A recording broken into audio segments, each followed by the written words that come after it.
हमारे देश में संदेश देने का काम किया कि केदारनाथ सुरक्षित है, अब यहां श्रद्धालु दोबारा आ सकते हैं। हमारे प्रदेश के जो हमारे पहाड़ के जो उत्पाद हैं उन्हें एक नई दिशा, नई पहचान देने का काम हरीश रावत जी की सरकार ने किया। अंतिम छोर के व्यक्ति को पेंशन देने का काम हरीश रावत की सरकार ने किया। हमारे प्रदेश को आगे ले जाने में आज भी अगर हम बात करें मलबे की, जिगोरे की, अभी बात कर रहे थे सब साथी, आज उसकी विश्व में पहचान है तो हरीश रावत जी के नेतृत्व वाली सरकार ने है, जिन्हें मंडी के माध्यम से उन्हें बेचने का काम भी शुरू किया। उसके बाद 2017 में फिर भारतीय जनता पार्टी को मौका मिला और प्रदेश में एक साल में 3 मुख्यमंत्री बदलने के नाम पर हमारे प्रदेश की उस सरकार को जाना गया। 5 साल में 3 मुख्यमंत्री बदले। आज ये 5वां 2022 आदरणीय पुष्कर धामी जी के हाथ में नेतृत्व आया और आज अगर इस सरकार में कहीं बात हो रही है तो पेपर लीक की बात हो रही है, भर्ती घोटाले की बात हो रही है। अगर भर्ती घोटाले की सीबीआई जांच करी गई तो मैं उसके लिए आपको बधाई देता हूं कि आपने सीबीआई जांच कराई और बड़ा जश्न का माहौल पटाखे कहीं बज रहे हैं, कहीं इधर बज रहे हैं, कहीं उधर बज रहे हैं। लेकिन हम इस बात का चिंतन करना भूल गए कि सीबीआई जांच कराना हमारी उपलब्धि नहीं है। सीबीआई जांच राज्य के लोगों की राज्य सरकार में विश्वसनीयता न होने के कारण सीबीआई जांच की मांग करी गई। राज्य के लोगों ने कहा हमें राज्य की एजेंसियों में भरोसा नहीं है, आप सीबीआई कराइए। यह हमारी उपलब्धि नहीं है, यह अविश्वास है राज्य की युवाओं का, बेरोजगार संगठन का और राज्य के लोगों का कि हम राज्य की एजेंसियों पर भरोसा नहीं कर सकते, इसलिए केंद्रीय एजेंसी से आप जांच करेंगे। मैं कहना चाहता हूं कि आज हम उद्योग की बात करते हैं तो लगातार रुद्रपुर, सेलागोई, हरिद्वार से सैकड़ों की संख्या में फैक्ट्रियां पलायन कर रही हैं, सैकड़ों की संख्या में। हम आज इन्वेस्टर मीट तो करवा रहे हैं, लेकिन जो पहले से इंफ्रास्ट्रक्चर खड़े हैं उन्हें रोकने में हम सफल नहीं हो पा रहे हैं। अगर आज हम जो हमारे विकास के अलावा जो हमारी कमियां हैं उस पर चर्चा नहीं करेंगे तो आने वाले समय में हम और उत्तराखंड को मजबूत नहीं कर पाएंगे। मैं ये अगर नाम पढ़ूंगा तो ये 30 नाम करीब हैं, जिसमें एचपी और माइक्रोमैक्स जैसे, जाइडस जैसी बड़ी कंपनियां जिसमें हजारों की संख्या में युवा रोजगार करते थे, वो जो है वो पलायन कर गए, हम उन्हें नहीं रोक पाए। अध्यक्ष जी, मैं आपके माध्यम से बात करना चाहूंगा। हम शिक्षा के क्षेत्र की बात कर रहे हैं, असीम विकास हुआ, सभी सरकारों ने किया, लेकिन जो हमारे देश की पहचान थी कृषि विश्वविद्यालय पंतनगर, आज वो हाशिए पर है। आज वो हाशिए पर है। आज वहां कोई बाहर का पढ़ने के लिए तैयार नहीं होता। ये हमारे उत्तराखंड बनने के बाद जो गोविंद बल्लभ पंत जी के नाम पर जो पंतनगर विश्वविद्यालय था, उस विद्यालय की साख लगातार गिरती जा रही है, हम उसे नहीं संभाल पा रहे हैं। अभी हमारे एक साथी कह रहे थे हमने 40 यूनिवर्सिटियां तो खोल दी, लेकिन जो हमारे देश का गौरव जो यूनिवर्सिटी थी, जो हमारे उत्तराखंड में थी, हम उसे आज नहीं संभाल पा रहे हैं। हम बात किसानों की कर रहे हैं, किसानों के सशक्तिकरण की बात कर रहे हैं। आज किसानों का सीजन है। आज आप पता कर लीजिए, जो धान क्रय केंद्र है वहां किसान कितना धान बेच पा रहा है। क्या हम किसानों को उनके सरकारी मूल्य पर धान, उसकी फसल को खरीद पा रहे हैं या नहीं खरीद पा रहे हैं, ये एक बड़ा प्रश्न है। वो आज जो सरकारी क्रय केंद्र हैं उन्हें नियमों के खिलाफ ठेकेदारों को दे दिया जाता है, जो ठेकेदार किसान का खून चूसने का काम कर रहे हैं। मैं बात करता हूं हमारे प्रदेश के टीडीसी को, कृषि के लिए उस टीडीसी को पूरे हिंदुस्तान में वहां से बीज जाता था। आज उस टीडीसी के क्या हालात हैं। हम बात कर रहे हैं किसानों के सशक्तिकरण की, जो एक धरोहर हमारे पास थी, हम उसको सुरक्षित नहीं कर पा रहे हैं। टीडीसी खत्म हो गया है। बीच में टीडीसी घोटाला भी बहुत चर्चाओं में आया था, जो वहां के सामान था, कितने कौड़ियों के भाव उन्हें बेच दिया गया। ये चिंता का विषय है, ये गंभीरता का विषय है, ये हमें सोचना पड़ेगा। आज हम बात किसानों की कर रहे हैं। अन्य राज्यों की तरह हम किसानों को क्यों बिजली में सब्सिडी नहीं दे पा रहे खेती के समय में? हम किसानों को आज समय पर क्यों खाद उपलब्ध नहीं करा पा रहे हैं? आज गेहूं बोना है किसानों ने, और किसानों को कहीं खाद नहीं मिल रही है, किसान लगातार कर्जे में डूबता जा रहा है, अब इस पर चर्चा क्यों नहीं कर रहे हैं? मैं बात करता हूं अध्यक्ष जी आपके माध्यम से, मुआवजे की समीक्षा क्यों नहीं हो रही है? एक गरीब आदमी झोपड़ी में रहता है और झोपड़ी में आग लग जाती है, पानी से बह जाती है, उसका सारा सामान जल जाता है, तो सरकार मुआवजे के रूप में उसे 3500 रुपए देती है। उस 3500 रुपए से उस गरीब आदमी का क्या भला हो सकता है, ये सोचने की जरूरत है। हमें इस बात पर चर्चा करने की जरूरत है। अगर हम इन महत्वपूर्ण बिंदुओं पर चर्चा नहीं करेंगे तो आने वाले समय में ये जो हम काल्पनिक बातें कर रहे हैं कि 47 में हम यहां पहुंच जाएंगे, हम वहां पहुंच जाएंगे, कहीं नहीं पहुंचने वाले। मैं अध्यक्ष जी समाप्त करें। अध्यक्ष जी सबको मौका दे रहे हैं, 25 साल की बात 5 मिनट में तो नहीं हो सकती। 5 मिनट में नहीं, 10-12 मिनट हो गए। महिला सुरक्षा की बात, आज शराब की दुकान को सुरक्षा मिल सकती है लेकिन उत्तराखंड की महिलाओं को सुरक्षा नहीं मिल सकती। अंकिता हत्याकांड एक महिला के साथ जघन्य अपराध नहीं, वो उस 25 साल में जो महिला अपने अंदर उस ताकत लाई थी कि घर से निकलकर उस पहाड़ के एक छोटे से घर में वो रहती थी, निकलकर शहर आकर लड़कों की तरह रोजगार कर सके, उस आत्मविश्वास पर हमारी आघात हुआ है।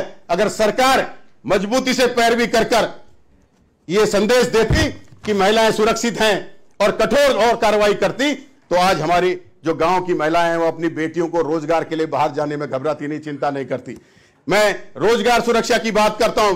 अभी सैन्य धाम का उद्घाटन हो रहा है, सैनिक की बात होती है, पूर्व सैनिक की बात होती है, लेकिन जब सैनिक पूर्व सैनिकों और पूर्व सैनिकों के आश्रितों को नियमितीकरण करने की बात होती है, जो उपनल से लगे हुए हैं 22,000 कर्मचारी, जिसमें से 18,000 कर्मचारी भूतपूर्व सैनिक या भूतपूर्व सैनिकों के आश्रित हैं, क्यों सरकार संकोच कर रही है? क्यों सरकार जो भूतपूर्व सैनिक या सैनिकों पर क्यों ढगोसला कर रही है? क्यों नहीं उन्हें सरकार नियमावली बनाकर समान कार्य समान वेतन सुप्रीम कोर्ट के आदेश के बावजूद भी क्यों नहीं उन्हें नियमित करने का काम कर रही है? क्यों अतिथि शिक्षक रोज स्कूल जाते वक्त सोचता है अतिथि तुम कब जाओगे, अतिथि तुम कब जाओगे, कब हमें स्कूल से निकाल दिया जाएगा, कब हमारी नौकरी चली जाएगी? क्यों जो मनरेगा कर्मचारी राजस्थान और हिमाचल में जिनको कंटीजेंसी कटती है, जिनके पास बजट भी है, क्यों नहीं उन्हें नियमितीकरण किया जा रहा है? जब राजस्थान कर सकता है, जब हिमाचल कर सकता है, तो उत्तराखंड क्यों नहीं कर सकता? उत्तराखंड के युवाओं ने इस रोजगार को, जो हमारा प्रदेश का आंदोलन है, इस राज्य गठन के आंदोलन में सबसे अहम भूमिका युवाओं की थी, महिलाओं की थी, पूर्व सैनिकों की थी। आज वो तीनों ही हाशिए में क्यों है? मैं ये आपके माध्यम से सरकार से पूछना चाहता हूं। हम बात कर रहे हैं 15 साल की बात, आज अगर इस 25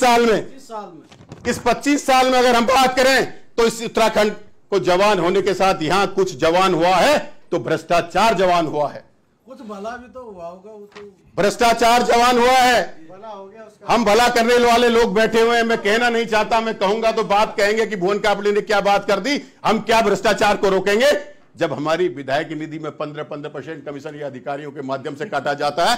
तो हम क्या ईमानदारी की बात कर सकते हैं? आप बताइए। मैं तो आदरणीय नेता सदन बैठे हुए हैं, 15% निकाल के सीधे आप अधिकारियों को दे दीजिए, फिर हमें विधायक निधि दीजिए। तो मैं आपसे, सब जानते हैं, मैं आपसे कहना चाहता हूं अध्यक्ष जी, इन 15 सालों में कुछ जवान हुआ है तो महिलाओं पे अपराध जवान हुआ है इस प्रदेश में। इन 25 सालों में अगर कुछ जवान हुआ है तो किसानों में कर्जा जवान हुआ है।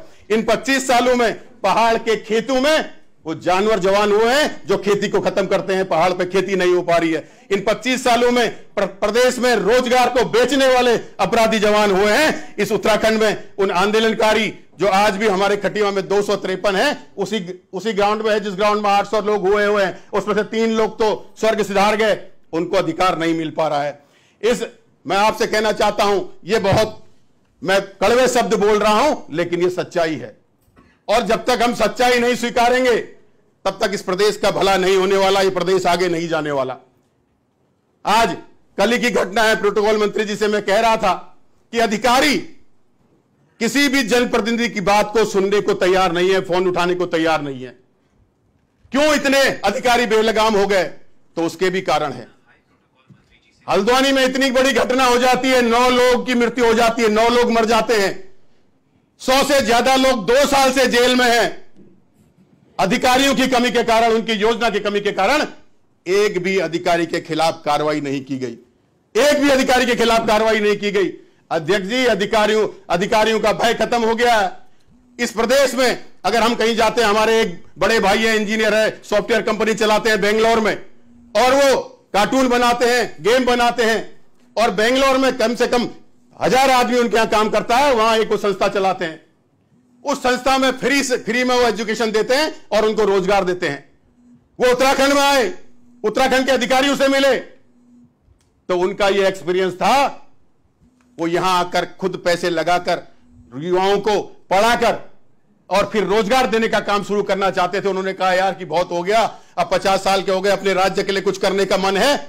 तो बोले तुम्हारा राज्य तो बड़ा ही अनोखा है भाई, हम योजना बताने के लिए गए, अधिकारी पहले कहता कि हमें क्या मिलेगा, राज्य को क्या मिलेगा, वो तो बात की बात है। 10 साल तो कांग्रेस की सरकार भी रही। समाप्त करिए। भाजपा कांग्रेस की सरकार भी रही। भाजपा कांग्रेस की बात नहीं कर रहा, आप 25 सालों की बात कर रहा हूं। तो 25 साल में 10 साल तो आपकी सरकार भी रही। बात समाप्त करिए। 25 साल की बात कर रहा हूं। तो वो कहते हैं भी रही, हमारी सरकार भी रही। मैं कहां मना कर रहा हूं, मैं बात भ्रष्टाचार के खिलाफ की कर रहा हूं, किसी सरकार की नहीं कर रहा हूं।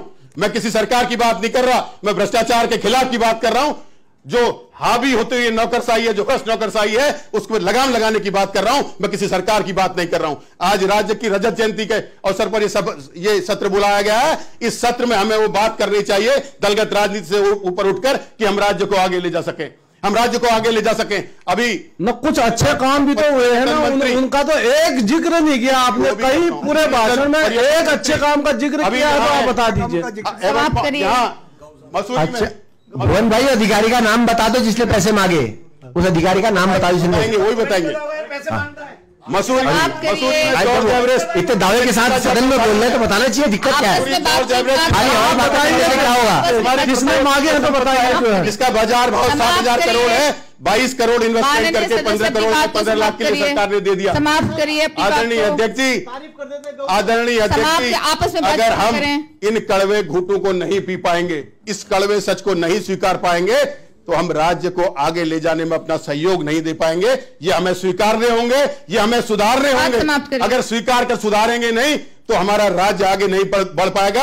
नशा गांव गांव पहुंच गया, जो बेरोजगार घूम रहा है, पहाड़ का पानी और पहाड़ की सेवाएं, पहाड़ के काम नहीं आ पा रही है। अगर हम लोगों के यहाँ रहते हुए माननीय सदस्य बैठिए, 10% 36 आरक्षण यूसीसी के साथ आया, आज तक 10% माननीय सदस्य आश्रित नहीं ले पा रहे हैं। वो किसकी जिम्मेदारी है अध्यक्ष जी? इसके लिए भी लाया गया था। आप कह चुके हैं अपनी बात, 10% आप दोबारा ना बोले, बैठ जाइए। माननीय सदस्य बैठ जाइए। अध्यक्ष जी, कड़वी बातें अगर नहीं कही अपनी तो कड़वी पीठ के आदेश को सबने मानना चाहिए। आप तो उपनेता सदन है, पीठ का आदेश मानना चाहिए। आप ना बोले, आप बैठे। बहुत बहुत धन्यवाद। संचालन यहाँ से चल रहा है, वहां से नहीं। भुवन भाई, नर हो न निरात करो मन को। हो गया जो हो गया। माननीय सदस्य